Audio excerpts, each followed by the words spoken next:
briefly on the recent budget cut on the local human rights office. Seeing the fact that, considering the fact that a few short weeks ago, both of you advocated your approval of this office, what's your opinion of this cut? Well, I feel strongly that I think it's good to have local control on as much services as you possibly can.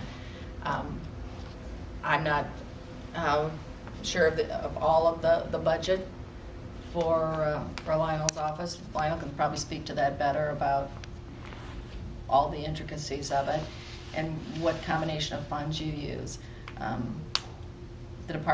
You've had this department here and This department's been for in the city 40 for some 49 years, years. 49 years. Right. And no administration previously has ever, came close to even questioning its existence. Recently, we've spent $40,000 for statues. We spent $70,000 to move the mayor's desk. We give $265,000 a year to the McNider Museum that has allegedly about $900,000 in their account, which is fine. Well, I think Because a lot of that part money of their was budget derived is, through bequeaths and things Yeah, like they- that. That's wonderful. and they are restricted. I'm not against the art business. I'm in the art business. Mhm. I publish art. And I think that the museum is an enrichment for this community. But it's keeping Scott Turnquist awake at night, the fact that this office is there. And Bookmeyer has continuously gone after its existence. His first action as mayor was to cut the budget, and failed under the old council. Then he had it audited. Then he refused to reappoint the commissioners as their terms came up and put in his own people. This man has a vendetta against this office. And it saddens me to think that after a half a century that we're going to have to go without the needs of the downtrodden, this bastion of hope that this office has provided.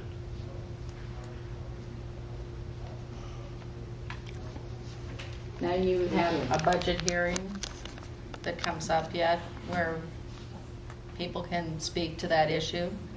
Just like, attend that meeting. Do you, I'm assuming there's another process in this. It's not, is it It's done? not over, It's not- is it? It's not done. But it really is done. I guarantee you, they're gonna vote, all of them across the board are gonna vote against it tonight, so. And we need to quit fooling ourselves that, I agree with those things.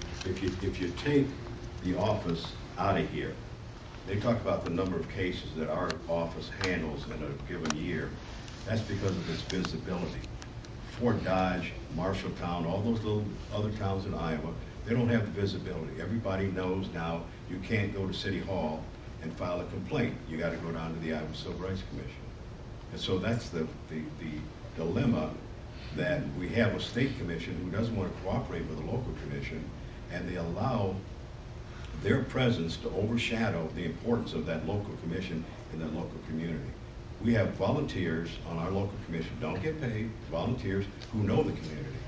And in most cases, they're trained well to understand what discrimination is. Now, shoot it down in Des Moines, and they don't know a thing about Jack Smith Company in Mason City. And they don't care. They don't. So, I don't know if there's anything you folks can do, but I think I'd appreciate it if you take a look at it. Well, I would just say this is the opportunity, as it is with local elected officials in any place. This is when citizens make their voices heard. So, Well, let me just finish this by saying that over the 40 years that I've been working with this agency, we have gone to the legislature and we've got the legislature to change the Iowa Civil Rights Statute to be more inclusive. In other words, to say Iowa Civil Rights Commission, you should partner with local commissions to make sure they operate and you're not consuming the whole industry. And the legislature has done that, and the last change was in 1990, where they mandated commissions by community size. And so Right. I think the legislature's always supported That's that idea. 29,000. You're right. Right. The legislature's always supported the idea that local communities should handle their own civil rights cases and not go around the Iowa Civil Rights Commission. I want to illustrate with a situation that occurred here. Somebody asked me one day about a girl who she was a single mother, had a 6-year-old daughter. And she was living in a rental house. The basement was flooded. And the landlord refused to drain it. And they said to me, Peter, what should she do? I said, have her go see Lionel. She had no money for an attorney. And she went there, and he had the landlord drain the basement, repaint it, and refund her rent. What do you think this girl's chances would be if she had to get on a bus and go to Des Moines and talk to some caseworker who was already overloaded? Well, I think that's an issue you need to talk to the city council about. And, I mean, during their meeting, bring it up at the meeting and ask them, well, how's this going to work now? This is a council that we have now that's voted in unison 93 times without voting no. Well, we don't do that down in Des Moines, I'll tell you that. That's true. And that's what elections are for, seriously. You're right.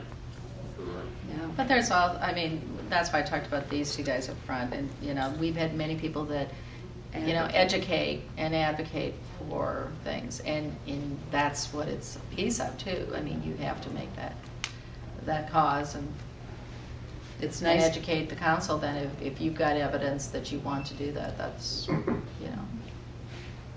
You ladies are both citizens of Mason City. Is there any chance that you would show up at a council meeting and voice your opinions as members of the community living in Mason City?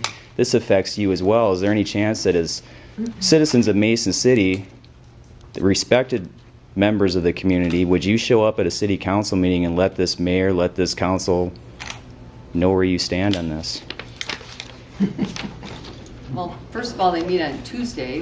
We're in Des Moines. But this is an important issue, I think. This is a democratic issue. You guys are Democrats. You're standing up for the lower class people. Why not take the time and show up at a council meeting and tell this mayor, tell this council what the right thing to do is? I don't think it's, well,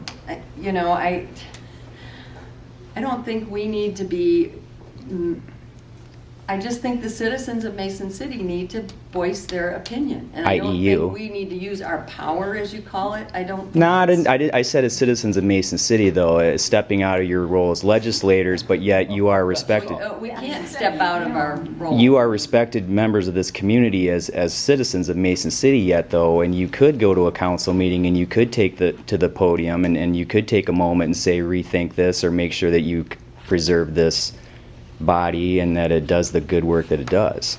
I think Peter Children did an eloquent job, and I would like to, I think he needs to say that to the council. Okay.